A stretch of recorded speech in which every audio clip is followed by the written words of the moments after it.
Hey folks, welcome to today's video. Today I just want to talk about an upcoming trip that I have planned, and I am going back to Mongolia. This is a personal trip. The network has nothing to do with it. It's just I want to go back to Mongolia. I had a real good time there, and especially when I was able to get some food, but it's a very unique place, and I just want to go back. The people were awesome. The scenery is just beautiful, and they have a very rich culture, and it's just an amazing place, and I want to go back.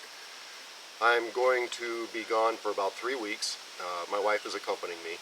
Hopefully she'll be okay. It's not exactly like the river cruise and some of the European vacations we've taken, but hopefully she'll be okay. But I'm taking about 3 weeks, and we are going to be initially going to UB, Ulaanbaatar. We'll do some sightseeing there, do some shopping, just hanging out. And then we have some other excursions planned. We are going to be staying with some nomadic families, and we are going to be flying to the Eagle Festival. I will be trying to YouTube all of it. One thing about doing YouTube is sometimes it takes away from the experience because you're too busy trying to film rather than enjoying it yourself. So I will definitely be doing some YouTube though, and definitely sharing some pictures on my Instagram site. My Instagram handle is back to basics, back the number 2 and then basics. So I'll be sharing some pictures there, and then of course on Facebook. As far as YouTube, like I said, I'll be trying to do some YouTube videos, but I won't be able to edit them until I come home.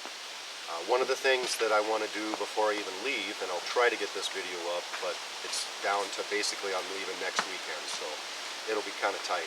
But I want to do like a pack video, or what I'm taking. I'm not going to be surviving out there.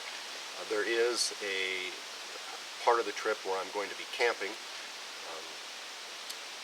maybe on my site that I spent 41 days on when I was on the show alone.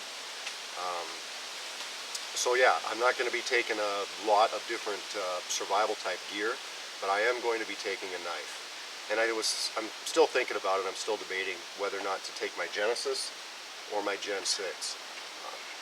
I think most of you probably know that the Genesis from LT Wright Knives, that's what I took on Vancouver Island.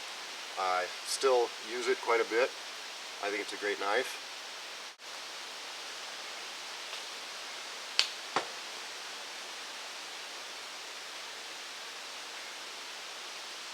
So like I said, I think the Genesis is an absolute wonderful knife.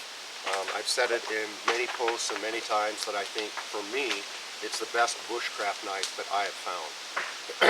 The Genesis can be a standalone knife for sure, but it works really well in conjunction with if you have, potentially a hatchet or a saw, whatever, or if you just plain don't want to carry, a bigger knife. Like I said, it is a standalone knife, but when I came back from Vancouver Island, with as much batoning as I did inside my shelter, I asked LT if he would make me basically the exact same model, but just bigger, just with a longer blade.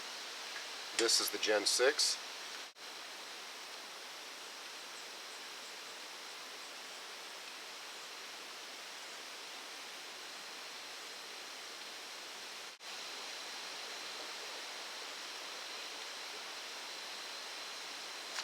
Both knives are made from A2 steel.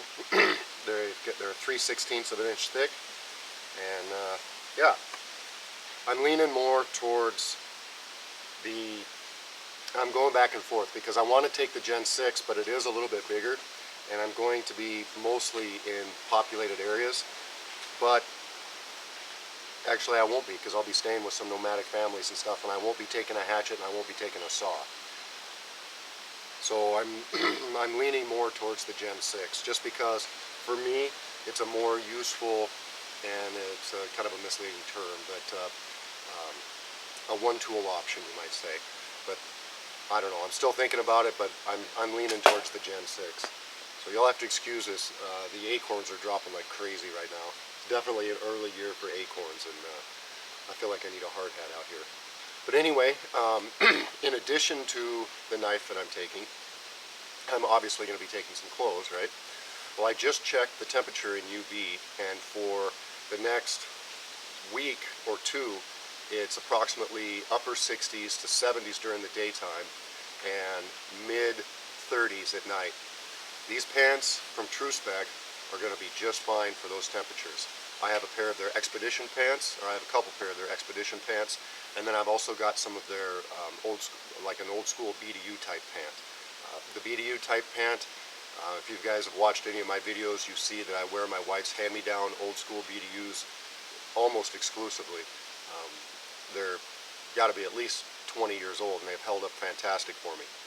The major difference that I've found with these pants as opposed to the old school BDU pants is these have a zipper fly, and I think that's a nice addition to the BDU style pant, just because the buttons and the buttonholes do tend to wear out. But it took about 20 years for them to do so. But anyway, I'll probably be taking a pair of pants like this and my Expedition pants, and I'm not sure yet if I'll be taking a pair of wool pants. Next weekend I'll check the temperature and see, because with these pants, even if it gets pretty cold, with just a little, with just a light long underwear type setup, these are going to be just fine. And I love the fact of how fast these pants dry. Wool pants are great, but they take a while to dry, and these pack up so much smaller. So if I can have one pair of long underwear and 2 or 3 pairs of pants like this ripstop nylon, then it just is a good system to wear. So like I said, I will be doing, hopefully I can be doing a loadout video or a pack type video of what I'm taking. I will be taking some wool shirts.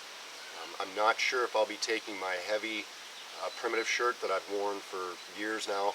I've got a couple of different videos up on that shirt, that primitive shirt that you saw me wear on both Season 2 and Season 5. It's a nice collared shirt with the lines across the front. Gail Anderson makes that shirt for me, and makes basically a lot of my wool clothes for me now. Well, you can check out that video if you want to get a hold of her or whatever. She makes some great stuff. So I just wanted to let you guys know that I am going to be gone for a while. I'm going to be taking a lot of pictures. I'm going to hopefully be shooting a lot of video, and when I get back, I'm going to be trying to make a several part series of my return to Mongolia. So alright guys, stay tuned. There's a lot to come, so take care. The struggle is real. Which one to take?